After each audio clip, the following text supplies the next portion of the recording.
Oats சாப்பிடலாமா? First car MG தாங்க. இதை வந்துட்டு வாஷ் பண்ணி எக்ஸ்டீரியர் முடிச்சிட்டேன். அதுக்கப்புறம் இன்டீரியர் பண்ணணும். ஓட்ஸை சாப்பிட்டுட்டு கம்ப்ளீட் பண்ணிவிட்டு அடுத்த கார் என்னவோ அதை கன்டினியூ பண்ணுவாங்க. செகண்ட் காராக பார்த்தீங்கன்னா ஸ்விஃப்ட் தான் வந்தோம். இதை வந்துட்டு கம்ப்ளீட்டாக நல்லா இருக்கிறதுனால டஸ்ட் மூவ் மட்டும் பண்ண சொன்னாங்கன்னு சொல்லி டஸ்ட் மூவ் பண்ணியாச்சு.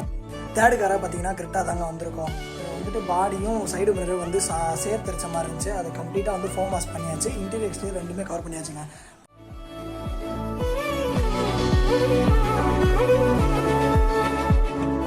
ஃபோர்த்து காராக பார்த்தீங்கன்னா டியாகோ தாங்க. இதை வந்துட்டு டஸ்ட் மூவ் மட்டும் பண்ண சொன்னாங்க. டஸ்ட் மூவ் பண்ணியாச்சு.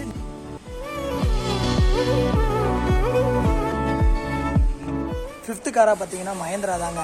ஸோ இது வந்துட்டு கம்ப்ளீட்டாக வந்து வாஷ் பண்ணியாச்சுங்க. எப்படி இருக்குன்னு பாருங்கள், நல்லாயிருக்கும்.